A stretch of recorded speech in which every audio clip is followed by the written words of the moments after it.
Broadcasting from the Blanchardstown Centre, this is Phoenix FM. This is 92.5 Phoenix FM, community radio for Dublin 15.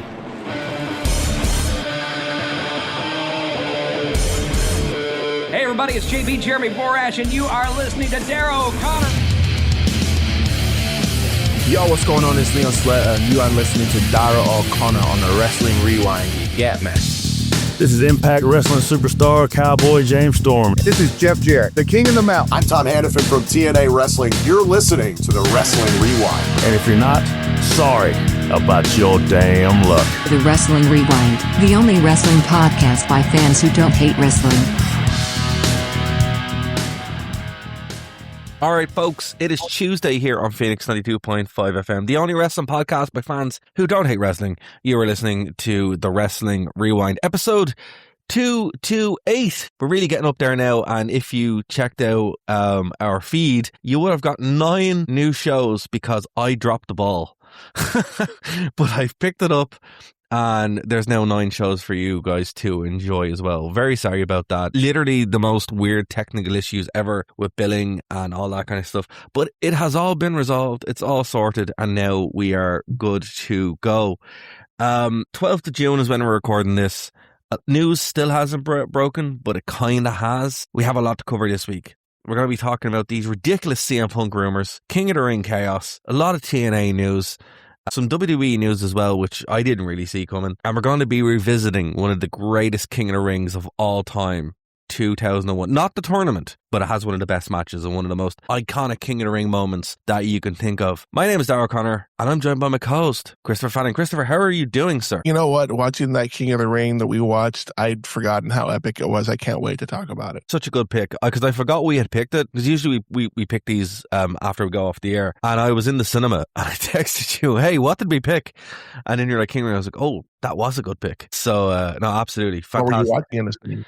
What were you watching? What did I go? I went to go see Masters of the Universe because you recommended it to me, and I did. That is you know what? I wasn't going to go unless literally on your recommendation is why I went to go see it, because I have no attachment to it, because I'm like 4 to 10 years too young for it to really be a thing when it was there. But you were right. You don't have to. They give you like an origin story, and they kind of let you know what's going on, and it's such a fun movie. So yeah, look, if you guys haven't seen that, make it your business to go see Masters of the Universe. An absolutely phenomenal movie. I had a great time, and as I was in the cinema, I was like, I'll text Christopher to let him know that he was right. This movie's awesome, but also what I'm going to watch later. So, thank you, sir. I do appreciate that. Problem. Right. News of the week. Let's start off with something which we've already talked about, but it's now grown legs, and I'm seeing it on meme sites. I'm seeing it on not news sites that I go on, but other news sites, let's put it that way. Apparently, CM Punk is leaving WWE. He's unhappy. He wants to walk out. He's negotiating elsewhere. And Punk is having issues with WWE. What? Listen, folks. Ow. Listen, folks. Ow. No, for real, right? Folks, if you believe that, stop. It's complete nonsense. And you know what this is, Christopher? This is an AEW thing. And one thing I've noticed, again, I'm a TNA guy, so I don't really have any dog in the fight here. But AEW fans specifically never got over CM Punk leaving them. And he didn't leave them. Tony Khan fired him. He didn't leave. He got fired, right? Yep. They never got over it. And any time to beat up CM Punk, they will take the opportunity to do so. It's very weird. And again, look, logic can come into this. Punk's contract, there's a morality clause in there. So if he was acting up, he'd have to pay a boatload of money. He was the world champion for a very long time. His wife is back in the company. His best mate, Danhausen, is in the company solely because of him. There's no proof at all that any of this is true. It just seems to be either wish fulfillment or random rumors or just memes, because some of the memes have been pretty funny, but it's like, no, there's no truth to this at all. So if you are thinking, he's renegotiating with AEW, no, that's never happening. That he's never going back to AEW. No, that ship is sailed. That ship has well sailed. I mean, remember Tony Khan fearing for his life, and and all that nonsense, and then they played the video, and listen, it's just not happening, right? It's so silly. No. It's so silly. Here's what actually is probably what's going to happen. Punk is probably going to come back relatively soon to set up SummerSlam, right? SummerSlam is their second biggest show of the year. It's basically the second WrestleMania when it isn't in Saudi Arabia, because those Saudi Arabia shows have WrestleMania feel as far as like cost and all kinds of stuff. The cards are questionable, but officially SummerSlam is like WrestleMania 2. So there's no evidence at all that he's leaving WWE, and you can go on to WrestleView and check that out, and they are a good source to use. I would recommend going to them because, yeah, it's not happening. There's no evidence at all that he's leaving WWE anytime soon. Constant pushback here from many different reports all across the company and also outside the company. Don't believe that. That is so silly. Now, Christopher, here's a rumor that probably has a bit of legs. Cody Rhodes and CM Punk, potentially one of the biggest matches here of the summer. That could be our main event actually for SummerSlam. Maybe not night 2, night 1, because obviously night 2 is going to be Roman Reigns, or indeed Brock Lesnar being retired. We don't really know yet. We're a couple of weeks out, about a month out from a month and a half from SummerSlam, so we will see. But here's one thing that I can see: CM Punk coming back, attacking Cody Rhodes, because he's like, I don't know, have you seen pictures of Punk lately at the gym? Yes, I have, actually. Insanely jacked. You know, and other people said, oh, he's using HRT and blah, blah. Stop. That's silly. You know, the guy's just working out. Or, you know, I've never seen such unhinged CM Punk behavior. And even if he is, it's like, it's not a real sport. You know, once he's safe, that's all that matters. You know, it is what it is. Yeah. And look, a lot of wrestlers, like, again, Kenny Omega, like, come on, that guy. There's lots of guys, Sarah Strickland, Hangman, Adam Page, all these people in AEW, like, you know, people that live in glass houses. That's all I'll say with the HRT thing, right? Again, it's not a real sport. It's a simulated sport, so the rules don't apply. Once it's all safe and stuff like that, that's really all the main thing. But that aside, I don't really believe that anyone's doing that or anything like that. It just looks like he's got himself in the best shape of his career, which we've seen other wrestlers do. I mean, like Batista went out, came back, and that was after all the drugs, steroids, abuse, scandal, all that kind of stuff. You know, they can do it without it, but it's weird that was brought in. Let's put it that way. So Punk has gotten huge. He's like really, really in a phenomenal shape, and it does suggest that that's a heel body. You know, doesn't really seem. You know, it seems like, why else would he do that? You know, it's like Punk is really good at changing his character around. And when he gets more focused, that's a very, very heel thing to do, a very heel approach. Ironically, it's very Triple H to do. What are your thoughts on this? Yeah, it's true. I do know that we've talked about this before, that I'm coining the phrase, we are in a Cody Coma. Mm-hmm. I'm just done. Wake me up when Cody is no longer champion. If CM Punk were to attack Cody, mm-hmm. Is this really going to be a heel turn? Or is the crowd just going to go, yes, finally, somebody that can legit dethrone Cody Rhodes? I reference the whole Becky Lynch heel turn against Charlotte some years ago. She attacked Charlotte. The crowd cheered Becky and booed Charlotte. They got the reverse effect. I think if this were to happen with CM Punk and Cody, Punk would get the cheers, Cody would get the boos. It's the same situation, because, and you know, it's funny. I've been on TikTok lives where people are like, oh, CM Punk's overrated. CM Punk is this. I'm like, no, he's not. He is a really great talent. He's evolved his character so many different times. You know, at the core, he's still CM Punk, but, you know, he was the savior. He was the straight life guy there for a while. You know, he's done all these different angles with his character. His evolution kind of mocks what Jericho has done. Jericho has done different things with his persona and his character. Even to this day, he's still doing that. Granted, he probably shouldn't be doing it anymore. That's a different argument for another time. But the point I'm making here is that I think if anybody could dethrone Cody Rhodes and get us out of this Cody Coma, it is CM Punk. And I do hope it happens at some point. Hashtag Cody Coma. I love it. Cody Coma. I love it. It's phenomenal. Look, as I said, I do think you're right there.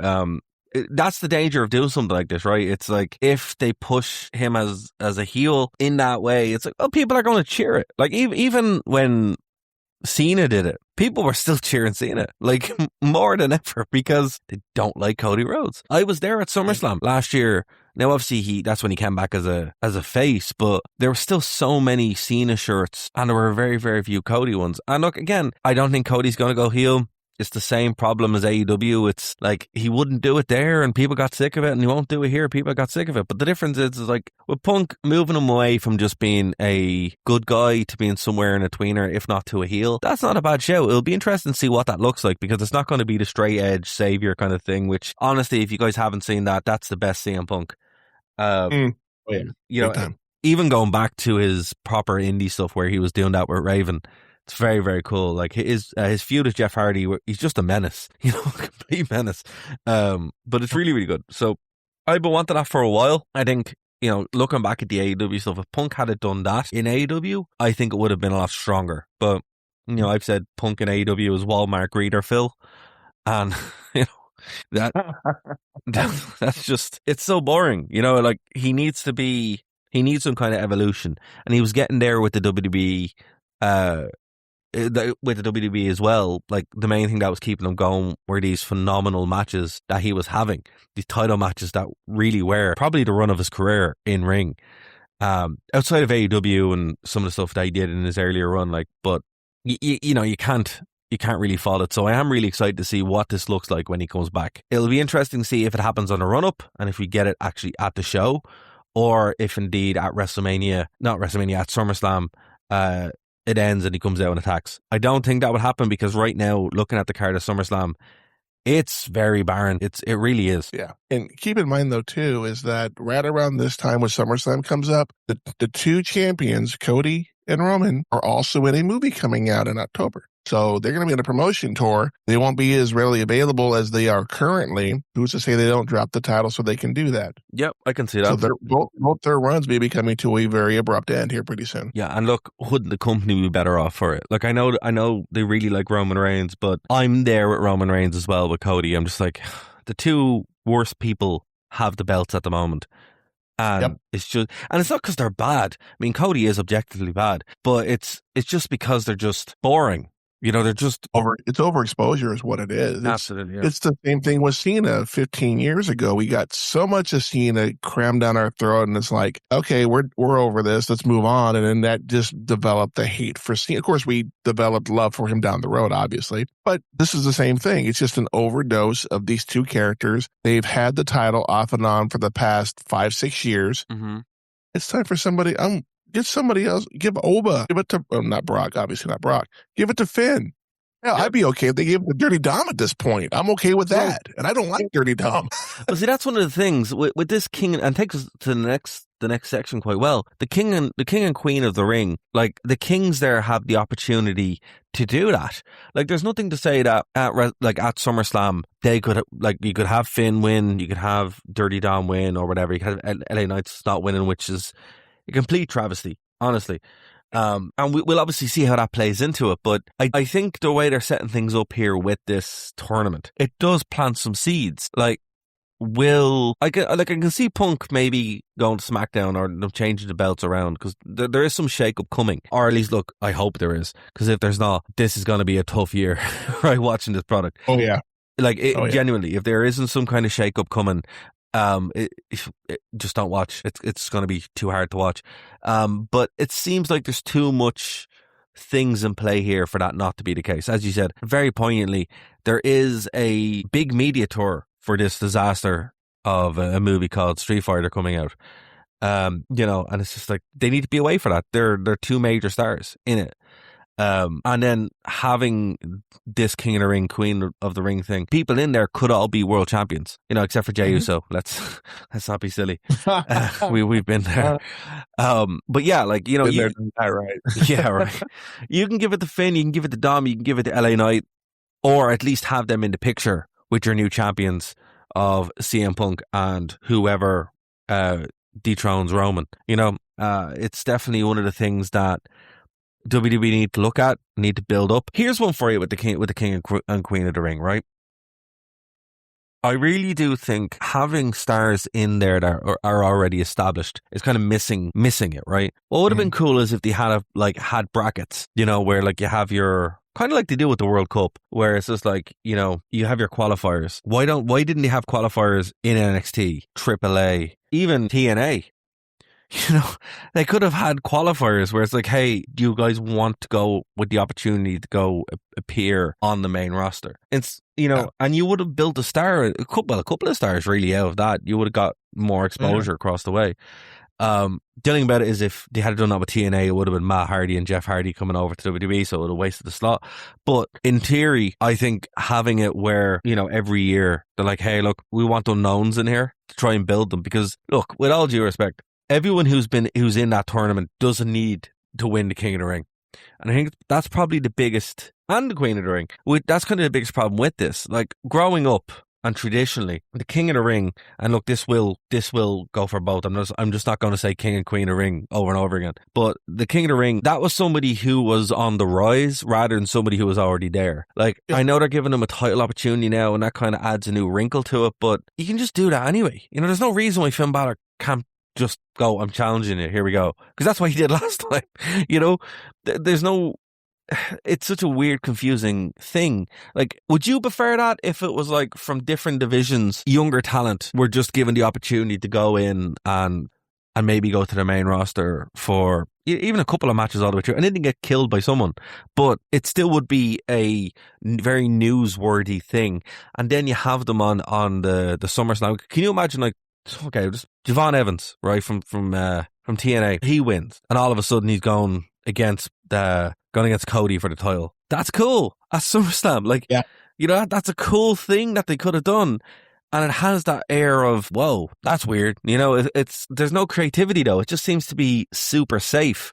What are your thoughts on this? I've talked for ages. Go on. It's lazy booking is what it is. And watching the King of the Ring in 2001 on Wikipedia, they had the tournament brackets. They have it, you know, the qualifiers on TV, and the semis and the finals on the pay-per-view itself. The fact that we're putting fatal four-ways, this is lazy booking. I'm sorry. I would rather see one-on-one matches. It makes the qualifying match mean more, and you also get to see what the individual can do against another individual. I'm not against triple threats or fatal four-ways. At the end of the day, you're not seeing them showcase what they can do with another individual. And this is on both sides of the coin, the women and the men's side. It's lazy booking. They're trying to rush it. They're trying to get it out as quickly as they possibly can. I'm like, you've got a couple of weeks to push this out. You could have easily had a show of nothing but qualifying matches. And I would have been okay with that. That would have been, you make one of them the main event. That's, you know, you could have Seth Rollins versus Javon Evans, or against Obafemi, or whoever you wanted to do it, and make that the main event of that particular Raw and or SmackDown. This is TKO just making horrible decisions, dude. I don't looking properly. Yeah, and like, that's one of the reasons that Austin left in 2002 was because it was a King of the Ring qualifier that he did want to lose against Brock Lesnar. You know, and a lot of people forget that. That's why Austin walked out.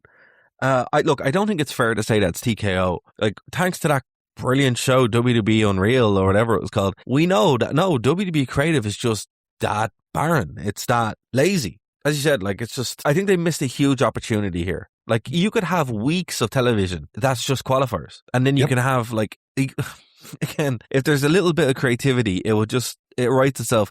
You have weeks of television, and then you can even bring it out where on their YouTube channel they're like, hey, we have a panel show, let's review what's going on. Kind of do it like SportsCenter.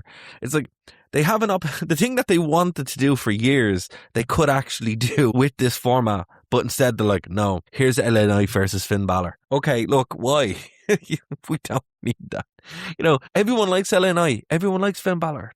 Give us something else. It's disgraceful. It really is. And I think, in one hand, they've made King of the Ring matter more by giving it this title, but then they've also just kind of made it not special by doing that. That makes sense. They missed an opportunity with Chelsea Green losing on Raw to Liv Morgan, who has no business being in this tournament whatsoever. No. Zero. Absolutely and not only that, I'm sure we all know this, but I need to say it.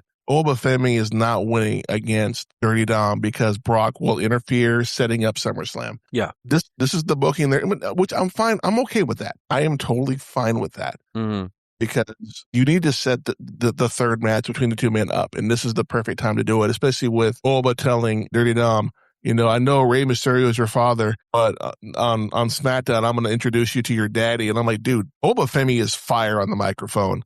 I'm sorry. I love his mic skills. They're incredible. Yeah, no, he is the complete package. But definitely, like, and that's what's interesting about the match with Brock. Like, yeah, he was killed by Brock, but he did beat him. So this final rubber match, it will have kind of everything. And it has to be set up again. Like, we're at this weird point where, yeah, we can see SummerSlam, but nothing has really been built yet, which is kind of annoying because, like, that shows you how WWE are booking. They're booking like a month, 2 months out maybe before their big shows. Yeah. It's such a weird thing that they're doing. One final piece of news that we have on WWE before we swap over here.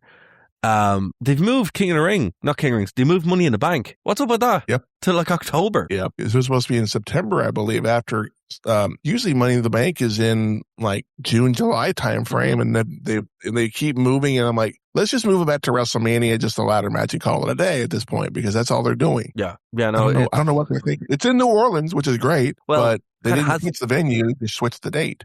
It kind of has to be, because this is a result of The Rock basically pulling WrestleMania from them back to LA. He can't. Well, okay. The Rock came out and he announced that WrestleMania was going to be in New Orleans, and then TKO, which The Rock is the board of, was like, no, lol, it's going to be in Vegas again. And they were promised Money in the Bank. And then they've moved it back a month. So it's just like, okay, I guess we're getting Money in the Bank in October. I have to say, though, I'd rather that than what used to be in October, which was Hell in a Cell, or Match in the Cage, as it was known. So, hey, look, if you need to do a gimmick match in October, yeah, there's worse matches you can do, I suppose. But it is kind of weird that it's so fluid now. You know, that's the thing about TKO's WWE. There's this weird unpredictability where, like, the traditional stuff is gone, but it doesn't help anything. You know, like, they won't take advantage of it. Like, to me, what makes sense to do stuff in October is Halloween. Do Halloween Havoc. Oh my God, yes. It's right there. I know NXT does it, but it's like, they should do it. It's like, you own it. I don't know why you don't do Halloween Havoc in October and then have your Money in the Bank matches then. You know, it's like, again, creativity in WWE, it's like oil and water. It just doesn't go together.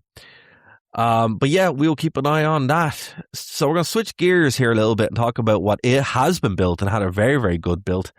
It's coming everybody's way June 28th from Boston, Massachusetts. TNA's Slammiversary. And this is the 24th anniversary of TNA and the 22nd Slammiversary, which is genuinely wild to think about, man, honestly. This show's been actually shaping up to be very, very good. Leon Slater, there's somebody who would also be great to feature in, if they were to do the King of the Ring thing. Have Leon Slater come from TNA. That's who I was thinking. Javon Evans and Leon Slater would be a great little match to have, and those two guys should be in that tournament. Just saying. So look, we have Cedric Alexander, Leon Slater, Frankie Kazarian, and another team, Ultimate X, for the TNA X Division Championship. So the way that works is there's 6 lads going against each other, and they're going to go against Cedric Alexander. So that match is going to be great. If you've never seen an Ultimate X match, it's going to be phenomenal. So 3 lads haven't been announced yet. It could be a tag team, it could not be. We don't know. But yeah, I guess we'll find out this week. Then we have a 3-way ladder match for the TNA World Tag Team Championship. We have the System versus the Hardys versus the Righteous, Dutch and Vincent. The Hardys are on the tail end of their career, but they're still having hell of ladder matches out there. And look for them to try and win those titles off the System. Then we have Mustafa Ali against an unknown opponent just yet for the TNA International Championship. We have Zia Brookside looking to take Ling Lee for the Knockouts title. Then we have the Elegance Brand versus Rosemary and Ali for the TNA Knockouts World Tag Team Championships. And then your main event, Mike Santana versus Nick Nemeth for the TNA World Championship. This will be Nemeth's Collar Shot Championship match. And there's 2 others. There's Eddie Edwards versus Moose and Eric Young versus Ricky Sosa. So look, as I said, that's one to watch. There's a tasteful mix of gimmick matches and then like a lot of title matches. But yeah, I can guarantee you, if you haven't seen an Ultimate X match, definitely want to watch. And look, I love what the Hardys are doing in TNA right now, so I'm excited for that as well. Christopher, have you ever seen an Ultimate X match? I have not. Okay, well, we are going to cover this because you will enjoy it. An Ultimate X there is an X placed on a substructure on top of the ring, and the X is in the middle of the the middle of that X, like an actual physical X. Sometimes they put the belt, and you have to climb the ropes to get the X or championship down. It's like a new take on a ladder match. It's pretty fun, but it's usually filled with X Division guys. So, and already who's in there, like, it's going to be a hell of a match. And the System, they're a really good tag team. So I'm also excited for the ladder match. So there's 2 matches there that I'm already, as a TNA fan, I cannot wait to see. But yeah, we'll have to cover this one, I think. For anyone that hasn't seen what TNA can do, Slammiversary is definitely one of the shows to start off with. There is a small problem, though. Yes. And let me elaborate. That weekend, there are 4 PLE/pay-per-view. Yes. You have Slammiversary, Hidden Door, Night of Champions, and NXT's Great American Bash. They are all the same weekend. Wow. Okay. So, I didn't know Forbidden Door was on, because that's not in the UK this year, is it? I don't believe it is, no. And then Night of Champions, is that the one that's in Saudi Arabia? Yes. Wow. That'll be on during the day. NXT Great American Bash is the next day on Sunday. It's going to be a weekend of nothing but, it's going to be like a WrestleMania weekend all over again, except it won't suck. Well, I don't know. They haven't built anything with Night of Champions yet. So, as I said, like, you know, we have a full card here for TNA Slammiversary, and I don't even know who's on it. I'm going to actually do a very unprofessional thing here and Google Night of Champions to see what's actually on there, because I can't even, this is taking me for a loop. Yeah, it's literally the King of the Ring Tournament, Queen of the Ring Tournament final. Jesus, WWE, you need to get your act together. For real. For real. Mm-hmm. Well, okay. I hope, look, for all the AEW fans out there, I hope you guys have a much better card for Forbidden Door, because yeah. Yikes. Okay, well, I guess, yeah, as you said, I'll be watching a lot of wrestling that weekend for sure. But I guess the only one that I'm excited about is the only one that I know the card of, and that's TNA. So it is what it is. But yeah, we'll have a busy week that week. It's funny because I was looking ahead because I'm changing the direction of my show, and I'm like, we'll just do the PLEs. And I'm going through, and I'm like, okay, Night of Champions, I got that. NXT, got that. When's the next AEW? Oh no. As soon as I saw the date, I went, oh man. Now I have to pick one. I'm not going to be able to watch all of this. You know, I can kind of understand the tribalism of wrestling fans, because there's just so much of it. You have to pick one. You know, it's like you can't just watch them all. But I don't know.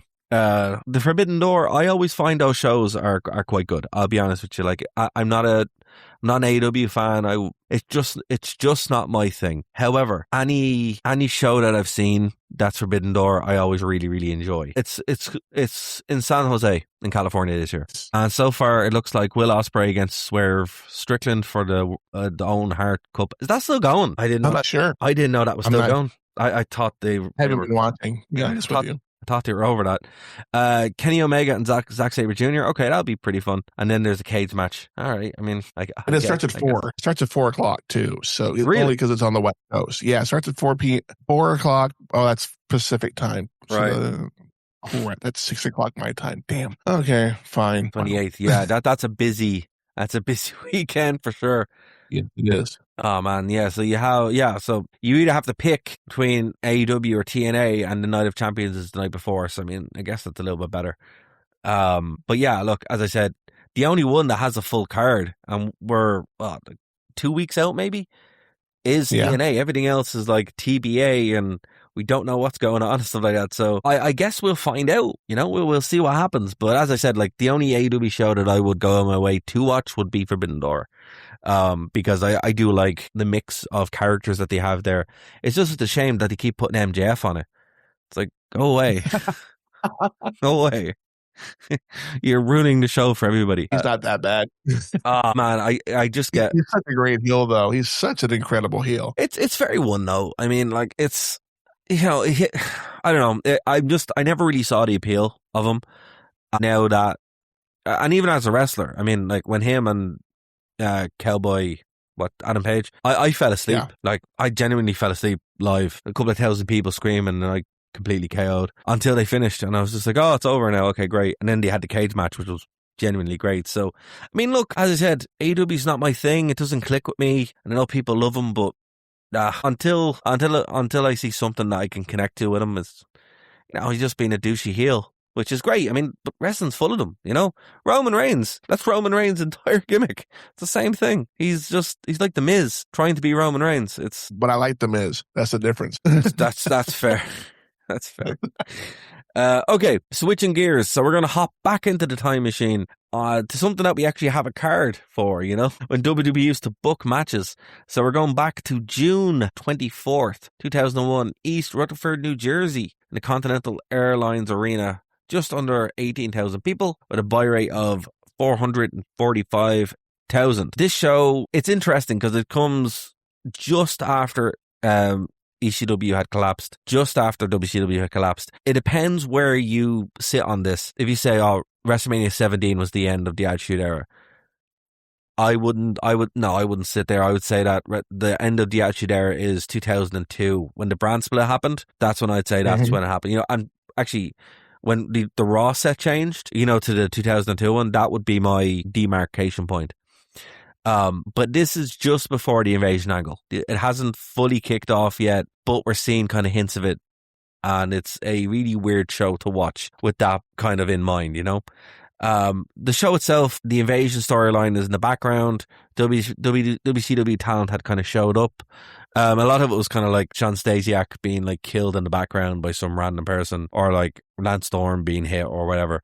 And your commentary team as well kind of is interesting too, because there's a lot of stuff happening on the show between Heyman and Ross that hints that there's something bigger to this. So it's cool. Like it's a really cool atmosphere. And then you have Taz as well in the mix as the backstage commentator and interviewer. So where do you want to start with this, man? What are your thoughts before we get into it? You know, and we had talked about this when I reviewed it, and that review will be out later in the weekend. But it's just one of those things that it was such a great card. Like with the exception of one or two moments, this was a perfect show. It was incredible. I mean, I hadn't watched this since it happened, and you see highlights every now and again on a highlight package or whatever. But this is the King of the Ring done properly. You had brackets, you had qualifiers, one-on-one matches, and then the pay-per-view, you had the semis, and then the final. Somebody is going to wrestle at least twice. And Kurt Angle, oddly enough, had 3 matches in this show. Mm-hmm. Who is the MVP of this show because he's a trooper. Yeah, so our TV brackets, which weren't on this show, were Kurt Angle going over Hardcore Holly, Jeff Hardy going over Matt Hardy, Christian going over Kane, Big Show going over Raven, Edge going over Test, Perry Saturn going over Steve Blackman, Tajiri going over Crash Holly, and Rhino going over Taz. So it left up basically the quarterfinals then were Kurt Angle and Jeff Hardy, Kurt Angle winning that, Christian going over the Big Show, Edge going over Perry Saturn, and Rhino going over Tajiri. So then that left the semi-finals and the finals being on the pay-per-view. I do think that's the best way to do this. You know, you can even extend it out more, but I think this is like a clean way where you have your qualifiers on TV for a month or two beforehand, and it just leaves your semis and your final. You know, as I said, like, you know, it does give like completeness, and then when the guy wins, you're like, wow, you really deserved it. And with Kurt Angle, what really seals it here is he had 3 matches on it. And he is the MVP. He had 3 matches on this. And ironically, the match that wasn't involved with King of the Ring at all was the best match of the show, if not one of the best matches of that year. But here's the thing, though. It wouldn't have been as good without having the King of the Ring backing, you know? It's like, it really needed that little bit of a push. It needed the whole completeness of it. And I think it's one of the first times that we've seen on TV where the King of the Ring tournament was used as one of the major storylines. You know, like itself being the story. Because the story going into this entire show was Kurt Angle wanted to be the first person to win it twice back to back. And that was his whole thing. He's like, I've done it once in 2000. I want to do it again. I'm going to do it again. And Shane McMahon basically messes it up and he goes absolutely ballistic, you know? And it's really cool. It's like, well, okay, we've never seen that before. It was this unpredictable element in the WWE around this time that it's just gone. It's just gone. And again, like the guy who he's in the ring with is Shane McMahon, somebody who never needed to be in the ring. But when he was, it was spectacular. Phenomenal. It's phenomenal every time. Absolutely. Every time. So let's start off here with the first match. It was on Sunday Night Heat, and I'm sad that it wasn't on the actual show because I love the European title, man. I really do. Me too. It's my favorite. Matt Hardy defeated Just Incredible. So I actually went and watched this one because I didn't know about that beforehand. And you know what? It's a pretty decent match. It's up there with Jeff Hardy and X-Pac. Like, it's the same kind of match, same distance, same length. I don't know why poor Just Incredible and Matt got knocked from it. Like, for me, the European title is more prestigious than the light heavyweight title. Agreed. Right? So, it is what it is. But no, do go and check it out. It's on YouTube. You can find it. The Sunday Night Heat shows genuinely around this time still had like a fair amount of weight to them. Yep. And I would say they're always kind of worth it to kind of watch them just before the pay-per-views. And you know what? I miss that show. I think having Sunday Night Heat around now would actually benefit a lot. Just put it on YouTube or something, whatever. But what made this special was that Sunday Night Heat would be in the arena of the pay-per-view. So like it was like a pre-show. It was like a pre-show match. Yeah. Or like I think AEW called them buy-ins. I think it adds that little bit of extra, you know, where you're like, oh, cool. Okay, you're watching something beforehand, and but it has its own feel. What I liked about Heat was it wasn't just, oh well, you're watching early. It was like, no, it was its own thing, had its own fireworks, had its own graphics, but it was in the arena. It just added that little bit of oomph that is just gone now. And even with like if AEW or whatever are listening, guys, just do that. Make a show. Like the buy-in, fair enough, but just have it in as like pay-per-view buy-in or something. Own graphics, own logo. It makes it stand out a lot more. And yeah, look, you're talking about Matt Hardy and Just Incredible, but it still was a good match. I can't complain about it at all. But our first match on the actual card was Christian being defeated by Kurt Angle to advance from the semi-final of the King of the Ring. This was a decent 9-minute match. Christian, great talent, really is. Underrated for years until people finally copped on when he showed up in AEW. But everything he's doing in AEW, he did in TNA. I'd go back and watch stuff in TNA. It's really good.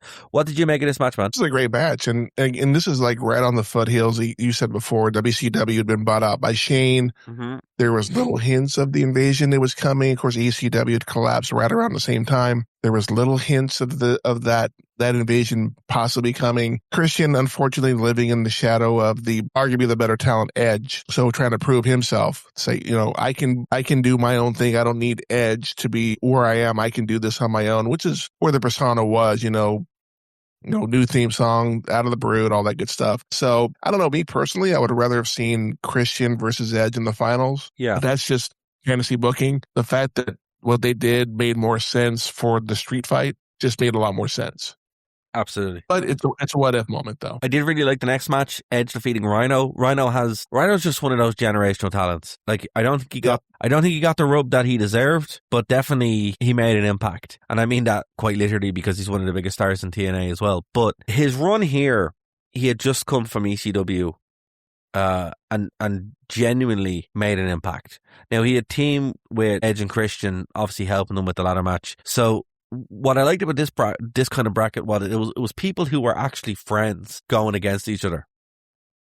Like Edge, Christian, Rhino, Kurt Angle, they were all like buddies. They were a team. Yep. Which is such a cool, interesting little twist to it. It's like, will they be fair? Well, they're all heels, so probably not. So every match had this unknown to it. And I really, really enjoyed it. It was a masterstroke. It really was. Very, very good match. About 11 minutes, Edge would get the win. It was about 10 minutes, 20 seconds. Yeah, it was a fairly decently long match. Mm-hmm. And Edge would get the win and advance to the final. Again, yeah, Edge and Christian would have been nice, but, still, we wouldn't have got the...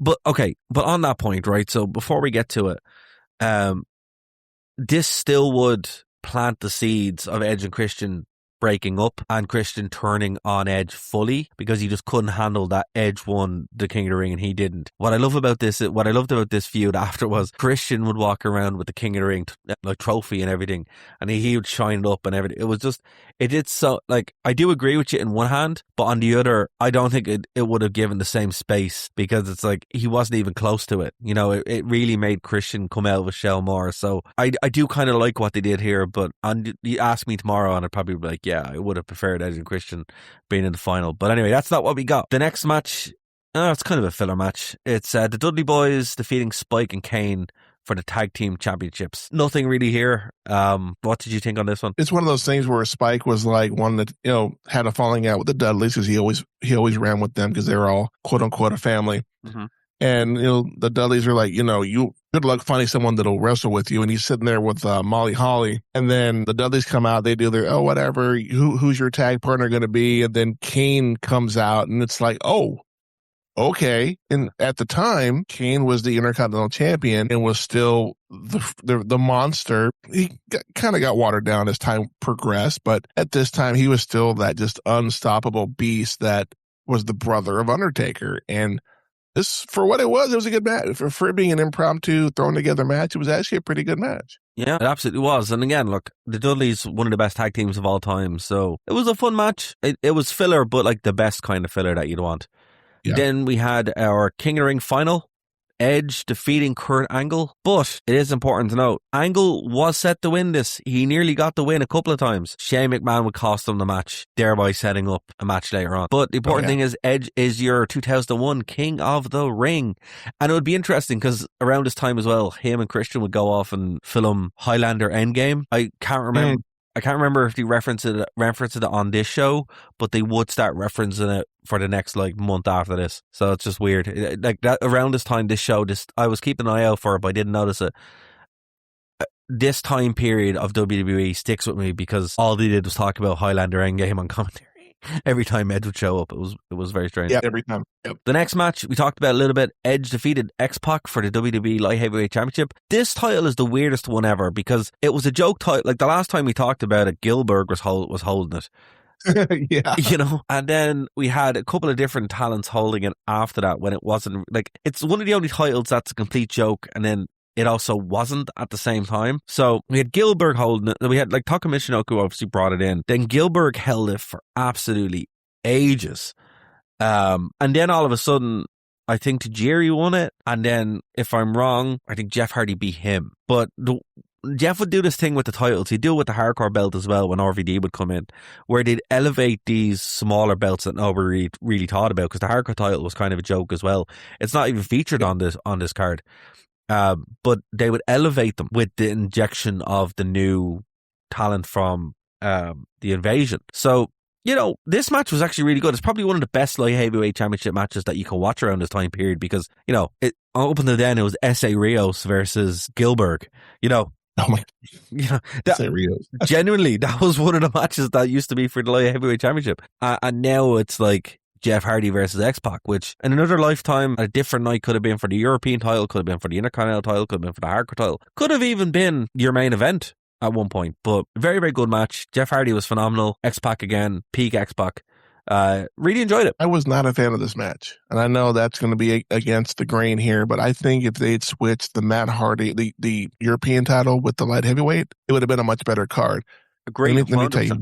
Let me tell you what. Go on. Let me explain why though. Sure. X-Pac has been the same. He was the same character when he was in WCW as Six. He was the same character in WWF, WWE as X-Pac. He never evolved that character. Mm-hmm. And now that there's no DX, he's just X-Pac. He's got a whole new theme song. It's the same persona, and it's blah. It's, you know, I'll give credit to Jeff Hardy and Matt Hardy. Yeah, they had the same persona, but when they did the whole Brother Nero and the broken character, it was fun. It was exciting. X-Pac never did anything remotely close to that. The only thing I can remember X-Pac ever doing that made any sense to me, that put him on a pedestal, was when he beat Razor Ramon as the 1-2-3 kid on the episode of Raw.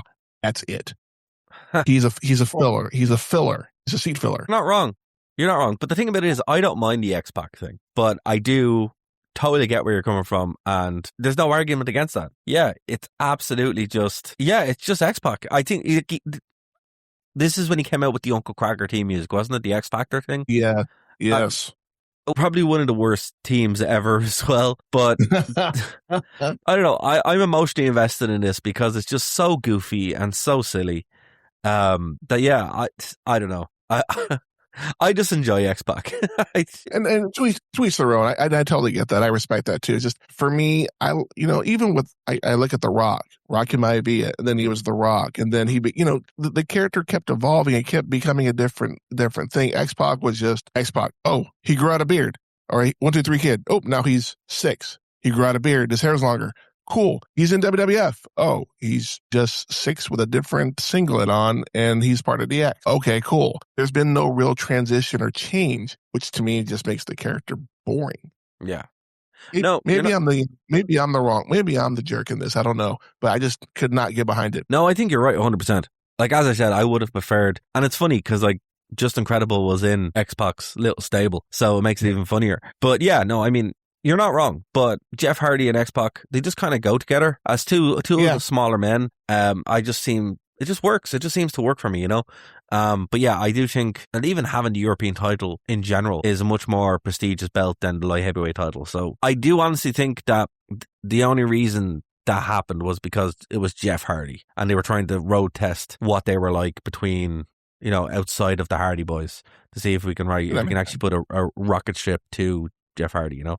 Anyway, we then had Kurt Angle, a fired up Kurt Angle, an enraged Kurt Angle going against Shane McMahon in a brutal 26-minute street fight. Not even the word for it. Barbaric, blood-soaked, like vicious, you name it. Like, it is one of the best WWE matches of all time. Yeah, arguably. Like, easily. And it's not, look, again, it's with Shane McMahon. And the last pay-per-view we talked about, it is like apples and oranges, you know. But Shane around this time, he wanted to prove something, and my God, did he. Like, you know, we could talk about all the spots on here, but the ones that stick out, and, you know, keep me honest if I miss any, Christopher. Being German suplexed through 3 panes of glass and then having to be suplexed doubled up because it was real glass, it wasn't sugar glass. Apparently, nope, it was real. Apparently, it was supposed to be sugar glass, but no one got the memo, so they just had to do it for real.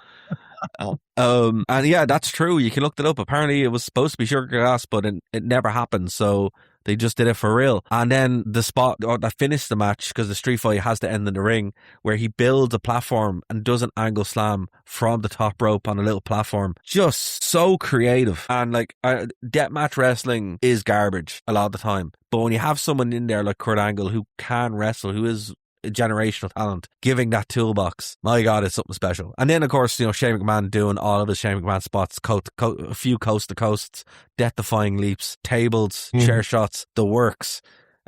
This is the match that I would say if you've never seen a street fight or if you've never seen anything from the Attitude Era, this is the one to watch. It's a very, very special match. 100%. Yeah. Especially when Kurt Angle tries to suplex Shane through the glass the first time, and you can hear the thud of Shane's head hit that floor. Just boom. And I'm like, I'm watching it live going, oh my God, he's got to be concussed. And they're like, and the funny thing about it is Shane told Kurt, do it again. Yep.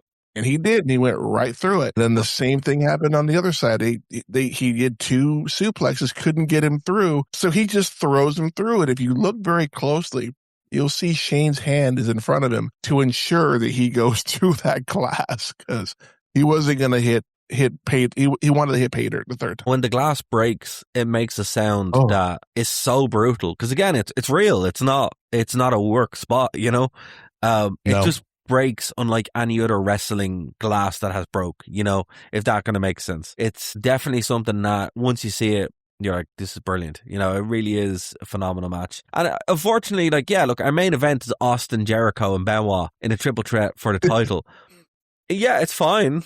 It's but good. It wasn't this match. It's good even, but it wasn't this match. And it's wild to say, like, on a card that has Jericho, Benoit, and Austin for the title. It just doesn't. And it's funny because when I was watching the show, I didn't even know that was the main event because it just completely left my brain. Because the only thing that this show is known for really is its King of the Ring tournament and Shane McMahon and Angle. Angle stole the show, became an absolute superstar after this. He was a former world champion, but he really came into his own with this.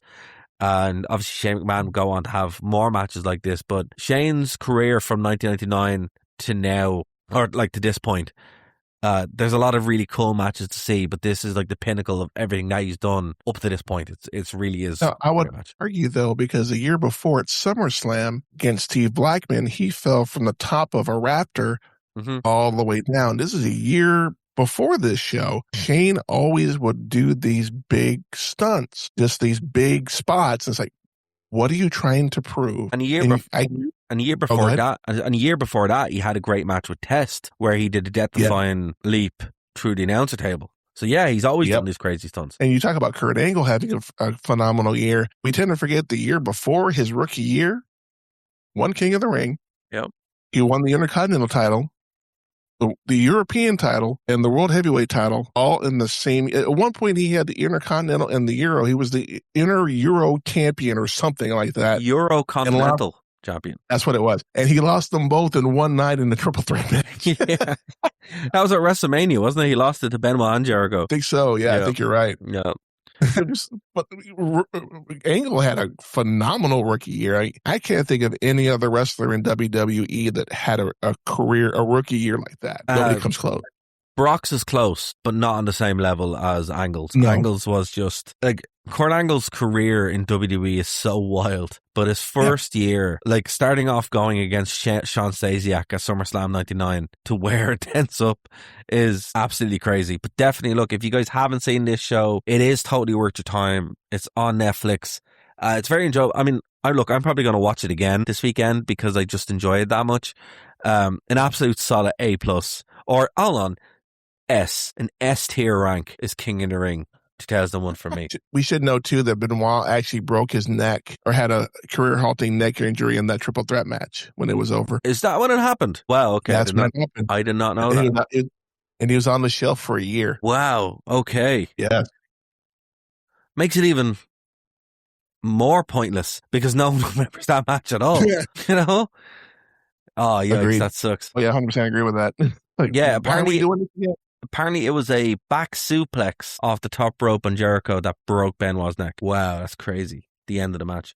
All right, Christopher, we have hit time, sir. Is there anything you want to plug before we get out of here? Actually, what's your rating first for this show? Well, see, you have to listen to my podcast because we actually reviewed this particular show on my show that'll be dropping on Sunday, probably around 5:00 Central Standard Time. We did give it a lot of hype here, but you'll have to see what myself and my brother, the Psycho Nerd, say about this show that will drop this weekend, as well as we'll be reviewing Wes Craven's New Nightmare on Sunday, dropping on Monday. But we also have our spoiler-filled review of Masters of the Universe on the channel Real Zodiac Productions. That's the YouTube page. You'll find both my shows, the Zodiac Podcast and The Real Movie Critics, on there. And they also have their own Spotify and Apple podcast. Like, subscribe, follow. We are sitting at 73 subs. Let's get us up to 100, guys. Hit that like button. Absolutely. Do check that out. The links are in the description below. Guys, if this is your first time checking us out on the radio, what are you doing? Go over to Nerd to Know Media right now. Subscribe on YouTube. And there's a bunch of comment. Look, 9 shows dropped this week. You get it all for free over on Spotify or YouTube. We're going to be clipping those up and you can leave comments below as well. We will be back next week to cover more nonsense, insanity from the world of professional wrestling for me, for my co-host. We will talk to you in the next one. This is The Wrestling Rewind, the only wrestling podcast by fans who don't hate wrestling. See you in the next one.